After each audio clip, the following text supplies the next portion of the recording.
சோடச வர்க்க கணிதத்தில் இந்த வார வகுப்பில் உங்களை எல்லாரும் சந்திக்கிறதுல மகிழ்ச்சி. இந்த வாரம் நம்ம D7 அப்படின்ற சப்தாம்ச வர்க்க சக்கரத்தை பற்றி பார்க்க போகிறோம். அதை பார்க்க போகிறதுக்கு முன்னாடி நமது வீடியோக்கள் இது வரைக்கும் யாரும் சப்ஸ்கிரைப் பண்ணலை அப்படின்னா சப்ஸ்கிரைப் பண்ணிக்கோங்க. சேனல் உங்களுக்கு ஃபாலோ அப் ஆகும்.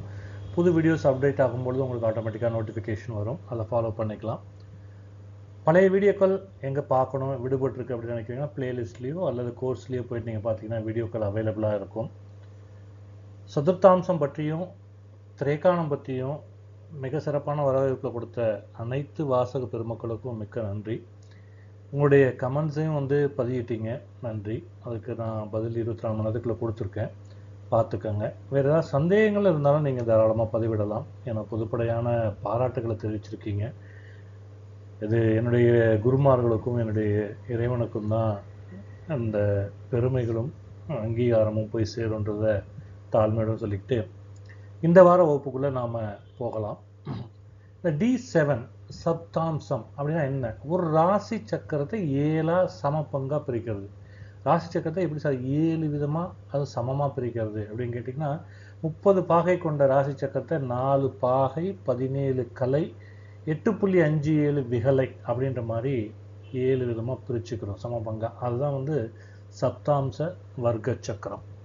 அப்போது இந்த சப்தாம்ச வர்க்க சக்கரம் நம்ம அமைக்கிறதுக்கு மிக முக்கியமான ஒரு விஷயம் வேணும், ராசி சக்கரம் வேணும். அந்த ராசி சக்கரத்தில் கிரகங்கள் எப்படி இருக்குன்னா, ஆண் ராசியில் அதாவது ஒற்றைப்படை ராசியில் கிரகங்கள் அமைஞ்சிருக்கிறது என்ன, அதுவும் இரட்டைப்படை ராசிகளில் அதாவது பெண் ராசிகளில் கிரகங்கள் அமைஞ்சிருக்கிறது என்ன அப்படி தனித்தனியாக பிரிச்சுக்கிறது அடிப்படையாக வேணும். அதை வச்சு தான் நம்ம சப்தாம்ச வர்க்க சக்கரமே அமைக்க போகிறோம். பொதுவாக இந்த சப்தாம்சம்ன்றது எதுக்கு தேவை? சோடச வர்க்க சக்கரத்தில் ஏன் இதை D2 D3 D4க்கு அப்புறம் D7ன்னு சொல்லியிருக்காங்கன்னா, ஒரு கல்யாணம் ஒரு கிரகஸ்தன் அப்படின்றது சந்ததி பாக்கியம் மிக முக்கியமானது. இந்த சந்ததிகளை பற்றி அவருக்கு வாரிசு இருக்கா, அவங்களோட பிறப்பு இருக்குது, அவங்க வளர்ச்சி எப்படி இருக்கா, அது மூலமாக இவங்களுக்கு ஜாதகருக்கு என்ன மாதிரி மகிழ்ச்சிகள் உண்டாகும், ஆதாயங்கள் உண்டாகுமா இல்லையா அப்படின்ற விஷயங்கள், இந்த சந்ததி விருத்தி அப்படின்றது இந்த மகன் மகளை தாண்டி பேர குழந்தைகள் அதையும் குறிப்பிடுறது. இது மட்டும் இல்லாமல் இந்த சப்தாம்சம் வச்சு ஒரு ஜாதகருடைய குலதெய்வ வழிபாடு எப்படி இருக்குது, அவருடைய நிலை எப்படி அவர் வழிபடுறாரு, அவங்க குலதெய்வ நிலை எப்படி இருக்குது, இதையும் நாம் கண்டறியலாம். ஸோ இதை தான் நம்ம இந்த வார வகுப்பில் பார்க்க போகிறோம். சப்தாம்ச சக்கர எப்படி அமைக்கிறதுன்னு வச்சு அந்த அமைச்சதுக்கப்புறம் அதுலேருந்து நாம் எப்படி அந்த காரகத்துவங்கள் ஒவ்வொரு பாவக ரீதியாக இருக்குது, அப்போ குழந்தை பாக்கியம் எப்படி இருக்கும், அதன் மூலமாக என்ன மாதிரி ஒரு ஜாதகருக்கான சந்துஷ்டி சந்தோஷம் இதெல்லாம் எப்படி இருக்கும் அப்படின்றத பார்க்க போகிறோம்.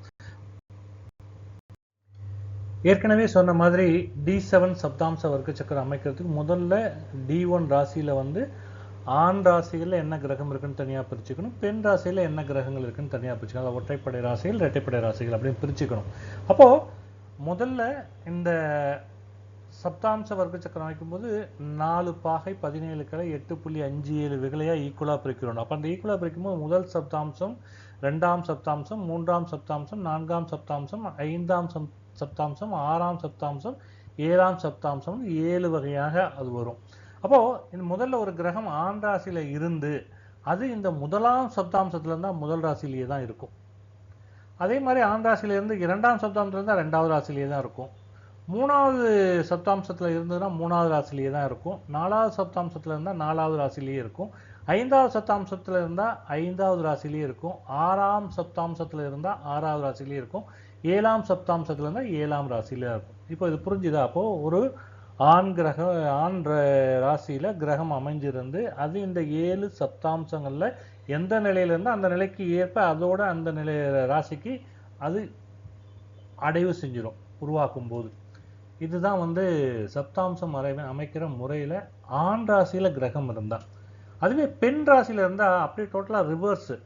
ஒருவேளை முதலாம் சப்தாம்சத்தில் இருந்தால் 7ஆம் ராசியில் போய் வைக்கணும், 2ஆம் சப்தாம்சத்தில் இருந்தால் 8ஆம் ராசி, 3ஆம் சப்தாம்சம் இருந்தால் 9ஆம் ராசி, 4ஆம் சப்தாம்சமாக இருந்தால் 10ஆம் ராசி, 5ஆம் சப்தாம்சமாக இருந்தால் 11வது ராசி, 6ஆம் சப்தாம்சமாக இருந்தால் 12ஆம் ராசி, 7ஆம் சப்தாம்சமாக இருந்தால் முதல் ராசி.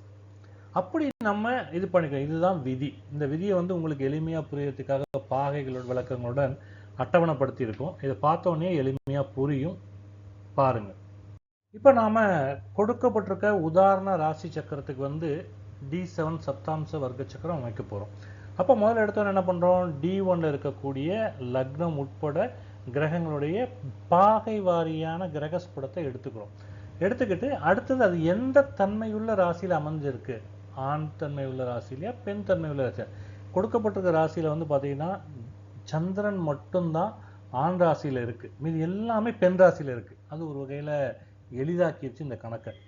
அப்போ அந்த இடத்துல அப்போ வந்து எத்தனாவது சப்தாம்சத்துல அது இருக்கு அப்படின்னு பார்த்தீங்கன்னா சந்திரன் 7ஆம் சப்தாம்சத்துல இருக்கு. அப்போ ஆண் ராசியில 7ஆம் சப்தாம்சம்னா 7வது ராசி என்னவோ அந்த ராசியில போய் நம்ம சந்திரனை போட போறோம். அப்போ தனுசுக்கு 7ஆம் ராசியான மிதுனத்துக்கு சந்திரன் போறார். மற்றபடி பெண் ராசிகள்ல அதுக்கு அந்த எந்த சப்தாம்சத்துல இருக்கு அதற்கு ஏற்ப ராசி என்ன, அதோடைய அமைப்பு என்ன அப்படின்ற விவரங்கள் வந்து இந்த இதில் கொடுத்துருக்கோம். உதாரணமா லக்னம் கடக லக்னம் அது பெண் ராசியில இருக்கு, அது 7ஆம் சப்தாம்சத்துல இருக்கு. அப்போ அது முதல் ராசியான கடகத்துக்கே தான் போயிடும், ஃபர்ஸ்ட் ராசி. இதுதான் அமைப்பு விஷயம். பெண்ணில் எப்படி கொடுக்குறோம் அப்படின்றதுக்காக இது இப்படி வரிசைப்படுத்தி ஒவ்வொரு கிரகத்துக்கும் நாம கொடுத்துருக்கோம். பார்க்க எளிமையா இருக்கும், பார்த்தோன்னே உங்களால் ஈஸியா புரிஞ்சுக்கவும் முடியும். இப்போ D7 சப்தாம்ச வர்க்க சக்கரம் அமைக்கிறதுக்கான விதி என்னன்னு பார்த்தோம். ஆண் ராசியில் இருக்க கிரகங்கள் பெண் ராசியில் உள்ள கிரகங்கள் அதற்கேற்ப அது எப்படி மாறும் பார்த்தோம். அதை வந்து நம்ம ஒரு வர்க்க சக்கரம் அமைக்கிறதுக்கு முன்னாடி அட்டவணையா பிரித்து நம்மளுடைய தெளிவான புரிதலுக்கு நம்ம எடுத்துக்கிட்டோம். ரெண்டாவது இப்போ வர்க்க சக்கரம் அமைக்கிறோம். இப்போ வர்க்க சக்கரம் பிராரம்பம் லக்னம் என்ன பண்ணுது, கடக லக்னத்திலேயே தான் இருக்கு. ஏன்னா முதல் இதில் இருக்கிறதுனால அங்கே கழுது இருக்கு. அந்த லக்னத்தில் இங்கே வந்து நிற்கிறது யாரு, ராசி சக்கரம் இருக்கக்கூடிய குருவும் சுக்கிரனும் லக்னத்தில் வந்து நிற்கிறாங்க. அடுத்து 5ஆம் இடத்துல பார்த்தீங்கன்னா செவ்வாய் ராகு வந்து நிற்கிறாங்க. 8ஆம் இடத்துல பார்த்தீங்கன்னா சனி மாந்தி இருக்காங்க. 9ஆம் இடத்துல புதன் இருக்காங்க. 11ஆம் இடத்துல சூரியன் கேது இருக்காங்க. 12ஆம் இடத்துல சந்திரன் இருக்காங்க. இது ஃபுல்லா D7 சப்தாம்ச வர்க்க சக்கரத்தின் அடிப்படையில். ஆனால் ராசி சக்கரத்தோட பார்த்தீங்கன்னா மாறி இருக்கும். பக்கத்தில் கம்பேரிசனுக்காக ரெண்டையுமே கொடுத்துருக்குறோம். இதை எடுத்துக்கோங்க. இதை வச்சு தான் நாம் இப்போ பலாபலன்கள் நம்ம கண்டறிய போகிறோம். கொடுக்கப்பட்டிருக்க உதாரண ஜாதகத்துக்கு D7 சப்தாம்ச வர்க்க சக்கரம் அமைச்சாச்சு. அமைச்சதுக்கு என்ன பண்ணுவோம், D7 சப்தாம்ச வர்க்க சக்கரத்தில் ஒவ்வொரு பாவகத்துடைய காரகத்துவம் என்ன. அப்போது இந்த லக்ன பாவகம் D7 லக்ன பாவகம் அது ஜாதகருக்கு ஒட்டுமொத்த புத்திர பாக்கியத்தை பற்றி பேசக்கூடியது. ஜாதகர் குழந்தைகளால் கிடைக்கக்கூடிய மகிழ்ச்சி, திருப்தி, அந்த சந்ததி விருத்திக்கான அடிப்படை யோகம் இதெல்லாம் பற்றி பேசக்கூடியது D7 லக்னம். இந்த D7 லக்னம் வந்து பலமாக இருந்துச்சுன்னா ஜாதகருக்கு சமூகத்தில் நல்ல நிலையில் இருக்கக்கூடிய வாரிசுகள் அமைவாங்க. அதுவே 2ஆம் பாவகம் இது வந்து ஜாதகருடைய குழந்தைகளின் ஆரம்ப கல்வி மற்றும் குடும்ப ஒருமைப்பாடை பற்றி பேசக்கூடியது. இங்கே அந்த குழந்தைகளுடைய வாக்கு வன்மைகள் எப்படி இருக்கும், அவங்க ஆரம்ப கால வளர்ச்சி எப்படி இருக்கும், குடும்பத்தோட பிள்ளைகள் வந்து கொண்டுள்ள இணைப்பு, பிணைப்பு, பாசம் இதெல்லாத்தையும் பற்றி பேசக்கூடியது இந்த 2ஆம் பாவகம். அதே 3ஆம் பாவகமானது D7ல குழந்தைகளுடைய முயற்சி மற்றும் முதல் குழந்தைகளுடைய தம்பி தங்கை, அதாவது ஃபர்ஸ்ட் இருப்பாங்களே அவங்களோட தம்பி தங்கை இதெல்லாம் பற்றி இந்த பாவம் குறிப்பிடும். அந்த வீட்டில் இது வந்து அந்த குழந்தைகளுடைய தைரிய வீரிய சுய உழைப்பை பற்றி பேசக்கூடிய பாவகம். இது 5ஆம் வீட்டுக்கு முதல் குழந்தை, அதாவது 11ஆம் வீடாக இருக்கிறதுனால லாபம். அப்போ அந்த முதல் குழந்தையின் இளைய சகோதர பிறப்பையும் இந்த 3ஆம் பாவகம் குறிக்கும் அப்படின்றது ஞாபகத்தில் வச்சுக்கணும். அடுத்ததா 4ஆம் பாவக காரகத்துவம். இது வந்து அந்த குழந்தைகளோட மன அமைதி, இந்த வாரிசுகளுக்கு எந்த மாதிரி சொத்து சேர்க்கை அமையும் அப்படின்றத பற்றி மெயினாக பேச. அதாவது சுக வாழ்க்கை, சுகபோகம் அந்த குழந்தைங்களுக்கு இருக்குமா, அவங்களோட கல்வி தகுதி, அப்புறம் பின்னால் அவங்க வாங்கக்கூடிய வீடு, வண்டி, வாகன வசதிகள் இதெல்லாத்தையும் இந்த பாவகம் குறிப்பிடும். அடுத்தது D7ல 5ஆம் பாவகம். இது வந்து ஜாதகருடைய முதல் வாரிசை குறிப்பிடக்கூடிய இடம். இது ஒரு சின்ன ஒரு சூட்சுமம் இருக்குது, பின்னாடி நான் சொல்கிறேன். அவங்களுடைய புத்தி கூர்மை இதெல்லாத்தையும் பற்றி பேசக்கூடிய ஜாதகருடைய முதல் குழந்தை, அவங்களுடைய குணம், தோற்றம், அறிவுத்திறன், அவங்களுடைய ஆரம்ப கால வளர்ச்சி இதெல்லாமே இந்த பாவகம் வந்து குறிப்பிடும். இது சுபத்துவமாக இருந்ததுன்னா முதல் குழந்தை வந்து மிக சிறந்த அறிவாளியாகவும் ஜாதகருக்கு பெருமை சேர்க்கிறதாகவும் இருப்பார். அதுவே 6ஆம் பாவகம் D7ல இது குழந்தைகளால் வரக்கூடிய கடன், நோய் நொடிகள், அப்புறம் கருத்து வேறுபாடு இது எல்லாத்தையும் குறிக்கக்கூடிய இந்த பாவகம். அப்போ குழந்தைகளுக்கு எந்த மாதிரி ஆரோக்கிய குறைபாடு ஏற்படும், ஜாதகருக்கும் குழந்தைகளுக்கு இடையில ஏற்படக்கூடிய மனஸ்தாபங்கள், அப்புறம் மனக்கசப்புகள், அல்லது பிள்ளைகள் வந்து உத்தியோக போட்டி. சில நேரத்தில் பல வீட்டில் பார்த்தீங்கன்னா அப்பாவும் பிள்ளையுமே வந்து இந்த உத்தியோகத்துக்கு போட்டி போடுவாங்க, தன்னோட யார் அதிகமாக சம்பாதிக்கிறது அப்படின்ற மாதிரிலாம் இருக்கும். இதில் D7 லக்னாதிபதி, அந்த சப்தாம்ச லக்னாதிபதி இருக்கார் இல்லையா, அவர் வந்து ஒருவேளை 6ஆம் இடத்துல மறைந்தாலோ அல்லது நீசமான ஒரு நிலையில இருந்தாலோ அல்லது பலகீனமான நிலையில இருந்தாலோ இந்த பிள்ளைகளோட பிடிவாத குணத்துக்கு ஜாதகர் வந்து மன உளைச்சலுக்கு ஆளாக வேண்டி வரும். அதுக்கு சப்மிசிவ் ஆகணும், இல்லை ஆக முடியாமல் தவிக்கக்கூடிய ஒரு சூழல் வரலாம். அடுத்ததா D7ல 7ஆம் பாவகம். இது வந்து பொதுவா ஜாதகருக்கு 2வது வாரிசு இருக்கா, அப்புறம் அந்த வாரிசுகளோட திருமணம், இதை பத்தி குறிக்கக்கூடிய பாவகம் இது. இந்த இது வந்து ஏன் 2வது குழந்தை அப்படின்னா 5ஆம் பாவகத்துக்கு 3ஆம் வீடு அப்படின்றப்ப இளைய சகோதரம் இந்த 7ஆம் பாவகம் ஆகும். அதனாலதான் இது வந்து ஜாதகருக்கு 2வது வாரிசை பத்தி குறிக்கக்கூடிய, இது வந்து குழந்தைகளோட திருமண வாழ்க்கையை பற்றியும் பேசக்கூடிய பாவகமாகும். அடுத்து 8ஆம் பாவகம். இது வந்து குழந்தைகளுடைய ஆயுள், அவங்களுடைய ரகசிய திறமைகள், ஹிடன் டேலண்ட் அப்படின்னு சொல்லப்படுகிற அந்த விஷயங்கள், அப்புறம் அவங்களுக்கு வரக்கூடிய தடைகள், ஹிண்ட்ரன்ஸ், இது எல்லாத்தையுமே குறிக்கக்கூடியது. பொதுவாக இது வந்து எதிர்பாராத விபத்துக்கள், அப்புறம் அவங்க வாழ்க்கையில் சந்திக்கக்கூடிய திடீர் மாற்றங்கள், இது எல்லாத்தையுமே இந்த பாவகம் குறிகாட்டும். அடுத்து 9ஆம் பாவகம். இந்த 9ஆம் பாவகம் அப்படின்றது 5ஆம் பாவகத்துக்கு 5ஆம் பாவகம் அப்படின்ற அடிப்படையில் வந்து 3வது குழந்தையை குறிக்கும். அப்போ இது வந்து குழந்தைகளுடைய குழந்தைகள் அப்படின்ற கான்செப்டையும் குறிக்கும். அப்போ இந்த பேர குழந்தைகளையும் இது குறிக்கும்.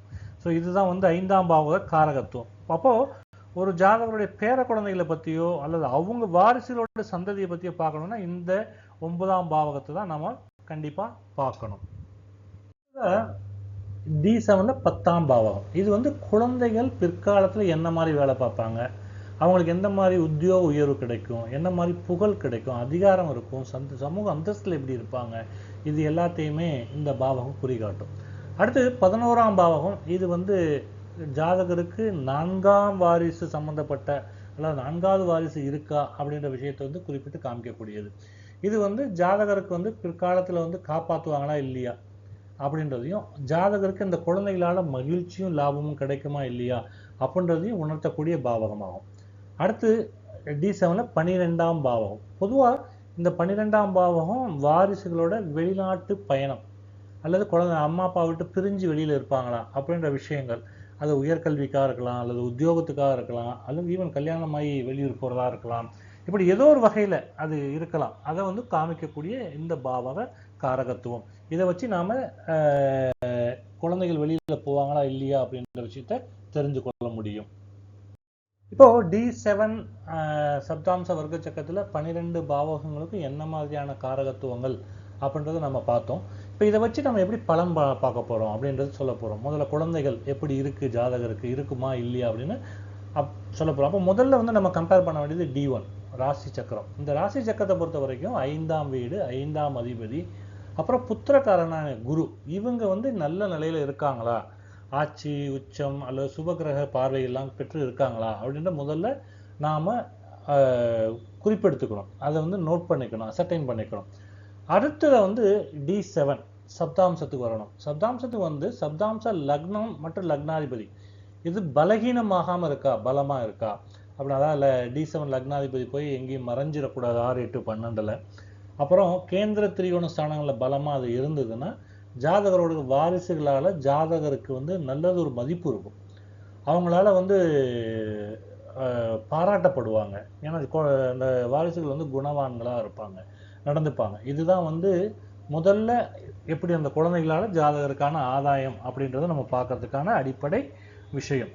இதில் வந்து காரக கிரகம், பொதுவாக வந்து குரு வந்து புத்திரகாரகம்னு சொன்னாலும் ஆண் வாரிசுகளுக்கு குரு பகவானையும் பெண் வாரிசுகளுக்கு சுக்கிரன் அல்லது சந்திரனை முதன்மை காரணம் கொண்டு தான் D7ல ஒப்பிட்டு பார்க்கணும் அப்படின்னு ஒரு விதி சொல்லப்படுகிறது. நான் முன்ன பேசும்பொழுது ஒரு இது சொன்னேன், ஒரு சூட்சுமம் ஒன்று இருக்குது, ஞாபகம் வச்சுக்கோங்கன்னு. எதுக்கு சொன்னேன்? முதல் குழந்தைக்கு 5ஆம் பாவகத்தை பார்க்கணும், 2வது குழந்தைக்கு 7ஆம் பாவகத்தை பார்க்கணும், 3வது குழந்தைக்கு 9ஆம் பாவகத்தை பார்க்கணும், 4வது குழந்தைக்கு 11ஆம் பாவகத்தைன்னு சொல்லி வந்தேன். இந்த இடத்துல வந்து ஒரு சின்ன ஒரு சூட்சுமம் இருக்குது. அதாவது D7 வரைஞ்சதுக்கப்புறம் இந்த D7 லக்னம் வந்து ஆண் ராசியா பெண் ராசியான்னு பார்க்கணும். அதை பார்த்து தான் நம்ம வந்து இது சொல்லணும். அப்போது இது வந்து ஒற்றை ராசி ஆண் ராசியாக இருக்கும் பட்சத்தில் இந்த கணிதம் ஓகே. 5ஆம் பாவகம் முதல் குழந்தை, 7ஆம் பாவகம் 2ஆம் குழந்தை, 9ஆம் பாவகம் 3வது குழந்தை, 11ஆம் பாவகம் 4ஆம் குழந்தை. அதுவே பெண் ராசி, அதாவது இரட்டைப்பட ராசியாக இருந்தால் என்ன ஆகும்? ரிவர்ஸ். முதல் குழந்தைக்கு எங்கே பார்க்கணும்? 9ஆம் பாவகத்தையும் அந்த அதிபதியும் பார்க்கணும். 2ஆம் குழந்தைக்கு 7ஆம் பாவகத்தையும் அதன் அதிபதிகளோட நிலைகள் பார்க்கணும். 3வது குழந்தைக்கு தான் 5ஆம் பாவகம் பார்க்கணும். 4ஆம் குழந்தைக்கு போனீங்கன்னா அது 3ஆம் பாவகத்துக்கு வந்துடும். இப்படி தலைகீழாக பார்க்கணும். அதனால முதல்ல D7 லக்னம் ஆண் ராசியில இருக்கா பெண் ராசியில இருக்கா அந்த சூட்சுமத்தை வச்சு தான் எந்த பாவகத்தை பார்த்து நாம குழந்தைய கன்ஃபார்ம் பண்றோன்ற இது இருக்கு. ஸோ அதனால இதை மறக்காம ஞாபகம் வச்சுக்கணும். அப்படி அந்த பாவகம் பார்த்துட்டோம்னா எந்த பாவகத்தை வச்சு எந்த குழந்தையை பார்க்க போறோமோ அந்த பாவகம் சுப கிரகங்களோட சம்மந்தப்பட்டிருந்தா அந்த குழந்தை சாதுவான குணத்தோடையும் பெற்றோர் கீழ் பேச்சை கேட்கக்கூடியதாக இருக்கும். இதே பாவ கிரகங்கள் சம்மந்தப்பட்டிருந்தா பிடிவாத குணமும் கொஞ்சம் அடமன்சியும் ஜாஸ்தியா இருக்கும் அப்படின்றத ஞாபகத்தில் வச்சுக்கணும். பொதுவா ஒரு ஜாதகருக்கு குழந்தைகள் இருக்கா அப்படின்னு சொல்லி கன்ஃபார்ம் பண்ணதுக்கு அப்புறம் அடுத்த கேள்வி என்னவா இருக்கும்னா அந்த குழந்தைங்க நல்லா படிப்பாங்களா, அந்த குழந்தைங்க எப்படி இருப்பாங்க அப்படின்ற கேள்வி ஆட்டோமேட்டிக்காக வரும். பொதுவாக ஜாதகருடைய குழந்தைகள் நன்றாக இருப்பாங்கன்னா ஜாதகருக்கு D7 10ஆம் இடத்தை பார்த்தா போர்மானது. அந்த இடத்த வச்சு நம்ம வந்து குழந்தைங்களால ஜாதகருடைய கௌரவம் பாதிக்கப்படுதா இல்லை என்ன ஏது அப்படின்ற விஷயங்களை நம்ம பார்த்துட்டு தெளிவாக சொல்லிக்க முடியும். ஆனால் ஒரு ஜாதகருக்கு ஒன்றுக்கும் மேற்பட்ட குழந்தைகள் இருக்கு, அப்போ எந்த குழந்தை எப்படி இருப்பாங்க அப்படின்னு பார்க்க ஒரு கேள்வி வந்ததுன்னா அப்போ அந்த லக்னம் ஆண் லக்னமா பெண் லக்னமானு பார்த்துட்டு அதற்கேற்ப முதல் குழந்தையா 2வது குழந்தையா 3வது குழந்தையா 4வது குழந்தையா எந்த குழந்தைக்கான ஆராய்ச்சியை பண்ண போறோமோ அந்த பாவகத்துக்கு 10ஆம் இடத்தை பார்க்க வேண்டும். அது வந்து கண்டிப்பாக அந்த குழந்தைக்கான மொத்த கௌரவத்தை குறிக்கக்கூடிய இதில் அமைஞ்சிருக்கும். உதாரணமாக பார்த்தீங்கன்னா D7 வந்து குரு 11ஆம் இடத்துல இருக்கிறார் அல்லது கேந்திரத்தில் இருக்காருன்னா பிள்ளைகள் வந்து மிக உயரிய பதவிகள், அரசாங்க உத்தியோகங்கள் எல்லாம் அடையிறது, இல்லை அவங்க நினைச்சதை அடையிறது, இதெல்லாம் வந்து தடையின்றி அமையக்கூடிய பாக்கியம் இருக்கும். அதனால அவங்களுக்கு வந்து ஒரு நல்ல ஒரு அங்கீகாரம் இருக்கும் சமூகத்துல அப்படின்னு நாம சொல்லிக்க முடியும்.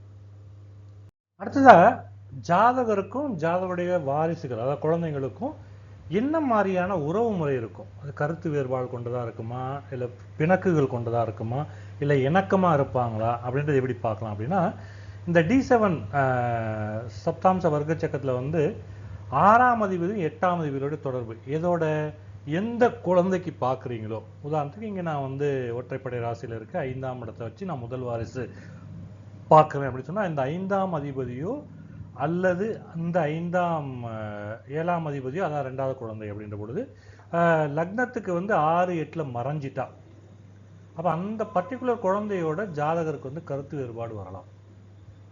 அவங்களுக்கான ஜெனரேஷன் கேப் அதிகமாக இருக்கலாம். நீங்கள் சொல்கிறத நான் புரிஞ்சிக்கல அப்படின்ற மாதிரி இது வரும், என்னோட இதெல்லாம் இப்போ இது பண்ணலை அப்படின்னு. அதே மாதிரி பிடிவாத குணம், குழந்தைகளுடைய பிடிவாத குணம், அதனால் வந்து மனஸ்தாபங்கள் ஏற்படலாம். இது வந்து இந்த மாதிரி ஒரு விதிகளை கொண்டு நாம் குழந்தைக்கும் ஜாதகருக்குமான உறவு முறைகளில் என்ன மாதிரி இணக்கமோ பிணக்கோ உண்டாகிறதுல கண்டுபிடிக்க முடியும். அதுவே 6ஆம் அதிபதி போய் 5ல் உட்காந்துட்டாருன்னு வச்சுக்கோங்க, அப்போ குழந்தைகளோட ஆரம்ப காலத்திலே வந்து ஜாதகர் வந்து அதிகமாக மருத்துவ செலவு செய்ய வேண்டிய கட்டாயம் ஏற்படும். அது வந்து நிர்பந்தம் அப்படின்ற மாதிரி வச்சுக்கலாம். அடுத்ததா வாரிசுகள் அதாவது குழந்தைகளை தாண்டி அடுத்தது என்ன, சந்ததி விருத்தி, பேர குழந்தைகள். இந்த பேர குழந்தைகள் ஜாதகருக்கு எப்படி இருப்பாங்க, அவங்களுக்கான பாக்கியம் இருக்கா அப்படின்னா அது பௌத்திரஸ்தானம் சொல்லப்படுகிற 9ஆம் பாவகத்தை நம்ம பார்க்கணும். D7 9ஆம் பாவகம் அப்படின்றது வந்து நான் ஏற்கனவே சொன்னபடி 5ஆம் வீட்டுக்கு 5ஆம் பாவகம், அதாவது குழந்தைகளில் குழந்தைகள் அப்படின்றது வர்றதுனால அது பேர குழந்தைகளுடைய வருகையை காட்டும். இந்த இடத்துல வந்து 9ஆம் பாவமோ அல்லது 9ஆம் பாவகாதிபதியோ சுபமா இருந்து குரு பார்வையும் பெற்றிருந்தார்னா ஜாதகருக்கு சடங்கு சம்பிரதாயங்கள் சரியாக செய்யக்கூடிய, அவருக்கு தாத்தாவுக்கு வந்து பேர குழந்தைகள் சடங்கு சாஸ்திரங்களாக கரெக்டாக ஃபாலோ பண்ணி அவங்க தாத்தாவுக்கு செய்ய வேண்டிய விஷயத்தை செய்யக்கூடிய அம்சமுடைய பேர குழந்தைகளாக பிறந்திருக்க வாய்ப்புகள் அதிகம். அடுத்தது ஜாதகருடைய குழந்தைகள் வெளிப்படிப்புக்கோ அல்லது மேற்கொண்டு படிக்கிறதுக்கோ அல்லது வேலை விஷயமாவோ வெளியூர் பயணங்கள் மேற்கொள்வாங்களா, இல்லை வெளியே போவாங்களா, வெளியே அப்படின்றது வெளி மாவட்டம், வெளி மாநிலம், வெளிநாடு எது வேணாலும் இருக்கலாம், அதை பிறந்த இடத்த விட்டு வெளியே போவாங்களா அப்படின்றது எப்படி கண்டுபிடிக்கலாம் அப்படின்னு கேட்டிங்கன்னா இந்த D7 சப்தாம்ச சக்கரத்தில் வந்து 5ஆம் அதிபதி அல்லது 7ஆம் அதிபதி இது வந்து 12ஆம் பாவத்தோடு தொடர்பு பெறுறது அல்லது 9ஆம் பாவத்தோடு தொடர்பு பெறுறது. பொதுவாக 9ஆம் பாவம் என்ன தரும், தொலைதூர பயணம், அதாவது நீண்ட தூர பயணம் அப்படின்னு சொல்கிறோம். 12ஆம் இடம் மறைந்து வாழக்கூடிய அம்சம், அதாவது வீட்டுக்கு ஊர்லேருந்து மறைந்து வாழக்கூடியது, அது வெளியில் போகக்கூடியது அப்படின்னு நம்ம எடுத்துக்கிறோம். இந்த இடங்களை தொடர்பு கொண்டா பிள்ளைகள் வந்து உயர்கல்விக்காகவோ அல்லது அங்கே போய் ஐடியில் வேலை பார்க்குறது அல்லது உத்தியோக நிமித்தமாக வெளிநாடுலாம் போகிறது அப்படின்ற அம்சம் கொண்டவங்களாக இருப்பாங்க. அது அங்கே போய் பர்மனெண்ட்டாக குடியேறதா இருக்கலாம் அல்லது டெம்பரரியாக இருக்கலாம். அந்த ஜாதகருடைய தசாபுத்திக்கு ஏற்ப அந்த கிரகத்தின் வலிமையை பொறுத்து இது தீர்மானிக்கப்படும். அதான் மறக்காமல் ஞாபகம் வச்சுக்கணும். இப்போ இங்கே கொடுக்கப்பட்டிருக்க உதாரண ஜாதகத்தில் பார்த்தீங்கன்னா 5ஆம் பாவகாதிபதியான செவ்வாய் 5ஆம் இடத்துலயே இருக்கார் D7ல. அப்போ அவர் யாரோட இருக்காரு? ராகுவோட சேர்ந்து இருக்காரு. அப்போ இந்த ஜாதகருடைய வாரிசு வந்து பிடிவாத குணம் மிக்கவராக இருப்பார், எதுலையும் விடாப்பிடியா நிற்பார். அந்த D7 லக்னாதிபதி எங்க இருக்காரு? லக்னாதிபதி யாரு? சந்திரன். இவர் 12ஆம் பாவகத்தில் இருக்கிறார். அப்போ ஜாதகர் வந்து சொந்த ஊரை விட்டு வெளியில வந்திருப்பார். சொந்த ஊர்ல இருக்க வேண்டிய அம்சம் இல்லை. ஏன்னா லக்னாதிபதி ஃபுல்லா வந்து 12ல மறைஞ்சிட்டார். அப்போ சொந்த ஊர்ல இருக்க வேண்டிய அம்சத்துல இல்லை. அது இல்லாமல் வெளியிடங்களுக்கு போய் படிக்கக்கூடியவோ அல்லது வெளியிடங்களுக்கு போனதுக்கு அப்புறம் படிக்கிறதுக்கான முயற்சிகளையோ இப்படி மேற்கொண்டு இருக்கக்கூடிய அம்சம் கொண்டவராக இந்த ஜாதகர் இருப்பார். பொதுவாக எந்த ஒரு பலாபலனும் அந்த பாவகத்துக்கு உரிய கிரகத்தின் தசாபுத்திகள் நடக்கும் பொழுதுதான் பலாபலங்கள் நம்மளுக்கு வெளிப்படும் அப்படின்றது பொதுவாக நம்ம பார்த்துருக்கோம். அப்போ இங்கே பொறுத்த வரைக்கும் வாரிசுகள் மூலமாக கிடைக்கக்கூடிய அந்த சந்தோஷம், சந்துஷ்டி அல்லது ஆதாயங்கள் அல்லது வேற ஒரு வகையான கஷ்டங்களாக கூட இருக்கலாம். இதெல்லாம் எப்போ நடக்கும் அப்படின்னு கேட்டிங்கன்னா, அந்த ஜாதகருக்கு அந்த பாவகம் சம்பந்தப்பட்ட தசாபுத்தி நடக்கும் பொழுது, உதாரணமாக இப்போ 5ஆம் அதிபதியுடைய தசாபுத்தி நடந்ததுன்னா குழந்தை பிறப்பு அல்லது வாரிசு யோகம் இது கிடைக்கக்கூடியது. ப்ரொவைடர் கல்யாணம் ஆயிருந்தாலும், அதுக்குன்னு கல்யாணம் ஆகாத ஒருத்தருக்கு 5ஆம் அதிபதி உனக்கு குழந்தை பிறந்திருக்குமா அப்படின்ற கேள்வி வரக்கூடாது. அடுத்தது வந்து அந்த குழந்தைகளுடைய கல்வி, அவங்க வளர்ச்சி, அந்த குழந்தை பருவ வளர்ச்சி இருக்குல்லையா, அந்த வளர்ச்சி இதெல்லாம் எப்படி இருக்கும் அப்படின்றதெல்லாம் வெளிப்படுத்தும் 5ஆம் இடம். அடுத்தது வந்து இவங்க ஜாதகருடைய குழந்தைக்கு எப்போ முதல் உத்தியோகம் கிடைக்குது, ஃபர்ஸ்ட் உத்தியோகம், அதையும் வந்து இந்த 5ஆம் பாவக தசாபுத்தி நடக்கிற காலங்களில் நமக்கு ஜாதகருக்கு கிடைக்கக்கூடிய வாய்ப்பு கொடுக்குது. அடுத்ததா 9ஆம் பாவகம் தொடர்பு பெற்ற தசாபுத்தி நடந்ததுனால பௌத்திரஸ்தானம் சொல்லப்படுகிற பேர குழந்தைகளை குறிக்கக்கூடிய 9ஆம் ஸ்தானம். அப்படின்னா என்ன ஆகும்? ஜாதகருக்கு உரிய வயது காலமாக இருந்தால் பேர குழந்தைகள், பேரனோ அல்லது பேத்தியோ பிறக்கக்கூடிய பாக்கியம் உண்டு. அதே நேரத்தில் அந்த குழந்தைகளுடைய உயர்கல்வி, ஏன்னா 9ஆம் இடம் என்ன சொல்றோம்? ஸ்பெஷல் கல்வியும் நம்ம சொல்றோம், தொலைதூர பயணம் சொல்றோம். அப்போ வெளியில போய் படிக்கக்கூடிய அந்த பாக்கியம், இதனால கௌரவம் பேரண்ட்ஸுக்கு. அப்புறம் குடும்பத்தில் நடக்கக்கூடிய ஆன்மீக சுப காரியங்கள், ஏன்னா வம்சம் தலைக்க, இது என்ன பூர்வீக புண்ணியம் சொல்றோம், பூர்வ புண்ணியம் சொல்றோம் இல்லையா? அப்போ அந்த வம்சம் தலைக்கிறதுக்கான குலதெய்வ பிரார்த்தனை நிறைவேற்றுறது, பிள்ளைகள் பேரில் தர்ம காரியம் செய்கிறது, ஆன்மீக சுப நிகழ்வுகள் வீட்டில் நடக்கிறது, இந்த மாதிரி விஷயங்கள்லாம் இந்த 9ஆம் அதிபதி தசாபுத்தி காலமாக இருந்தால் ஜாதகருக்கு நடக்கக்கூடிய வாய்ப்புகள் அதிகம் உண்டு. அடுத்ததா 11ஆம் அதிபதியோட தசாபுத்தி நடந்தா பெரும்பாலும் நினைச்ச காரியங்கள் வெற்றி அடையக்கூடிய பாக்கியத்தை கொடுக்கும். இதில் வந்து குழந்தைகளுடைய திருமண சுப காரியங்கள் இருக்கலாம், அவங்களுக்கான மற்ற சுப நிகழ்வுகள், அவங்க சம்மந்தப்பட்ட சுப, ஒருவேளை கிரக பிரவேசங்கள் அவங்க பண்ணுறாங்கன்னா அதுவும் இருக்கலாம். அதே நேரத்தில் குழந்தைகள் வந்து உத்தியோகத்தில் செட்டில் ஆகிறது, வேலையில் போய் ஒரு வேலையில் போய் நல்ல வேலையில் அமையப்படுறது, அவங்க தங்களுடைய பொருளாதாரத்தை அவங்க மேன்மைப்படுத்திக்க வகையில் இருக்கிறது, இது எல்லாமே 11ஆம் அதிபதியுடைய தசாபுத்தி காலங்களில் ஜாதகருக்கு தங்கள் குழந்தைகள் மூலமாக கிடைக்கக்கூடிய இதாக இருக்கலாம். அதே நேரத்தில் இந்த குழந்தைகளால் இவங்க வருமானத்தில் ஜாதகருக்கு உதவி செய்கிறது, குழந்தைகள் சம்பாதிப்பாங்க, அந்த பணம் அப்பா அம்மாக்கோ அம்மாக்கோ கொடுப்பாங்க, அந்த ஜாதகருக்கு கொடுப்பாங்க, அதன் மூலம் இவருடைய வருமானம் பெறுகிறது. அதே மாதிரி சொகுசு வாகனங்கள் அல்லது சொகுசான வசதிகள், வாய்ப்புகள், இதெல்லாத்தையும் கொடுக்கக்கூடிய நிலைகளையும் இந்த 11ஆம் தசாபுத்தியானது நடைபெற்றுச்சுன்னா கொடுக்கக்கூடிய அம்சத்தை வச்சிருக்கு. இந்த வார வகுப்புல நம்ம D7 சப்தாம்ச வர்க்க சக்கரம் அமைக்கிறது எப்படி, அது பாவக காரகத்துவங்கள் ஒவ்வொரு பாவகமா என்ன ஏது, அதன் மூலமா பலாபலன் எப்படி பார்க்க, பலாபலன் என்ன, ஜாதகருக்கு வந்து வாரிசுகள் உண்டா, அந்த வாரிசுகள் மூலமா ஜாதகருக்கு என்ன ஆதாயங்கள், இல்லை இணக்கமா பிணக்கமா இருப்பாங்களா, அவங்களோட உறவுமுறைகள் எப்படி இருக்கும், அவங்களுடைய வெளிநாட்டுக்கு போகக்கூடிய உயர்கல்விக்காகவோ அல்லது வேறு வகையில் போகக்கூடிய அம்சம் இருக்கா, இந்த விஷயங்கள் எல்லாத்தையுமே நாம் எப்படி பார்க்கறதுன்னு பார்த்தோம். ஸோ இதுவரை வந்து இந்த வார வகுப்பு நிறைவு பெறுது. இது D7 சப்தாம்ச வர்க்க சக்கரத்துடைய பகுதி 1 இது. இதுக்கப்புறம் பகுதி 2 வர்ற வாரம் நம்ம பார்ப்போம். அதில் என்ன அப்படின்னு கேட்டிங்கன்னா, ஒருவேளை ஜாதகருக்கு குழந்தை பாக்கியம் இல்லை, தடை இருக்குது, தாமதம் இருக்குது, அதை எப்படி கண்டறியறது? அதே போல் ஜாதகருக்கு இல்லை தத்துப்புத்திர யோகம்தான், அது எப்படி தெரிஞ்சுக்கிறது? இது அடுத்தது வந்து ஜாதகருடைய குலதெய்வ வழிபாட்டை பற்றி தெரிஞ்சுக்கிறது. ஜாதகருடைய குலதெய்வம் என்ன, அவர் எப்படி வழிபாட்டு முறைகள் இருக்குது, அவரோட கண்டினியூஸாக இருக்கா, நம்பிக்கை கொண்டவரா, இது எல்லாமே நம்ம தெரிஞ்சுக்கிறது எல்லாமே வர வாரம் நம்ம பார்ப்போம். அதுவரை நன்றி, வணக்கம்.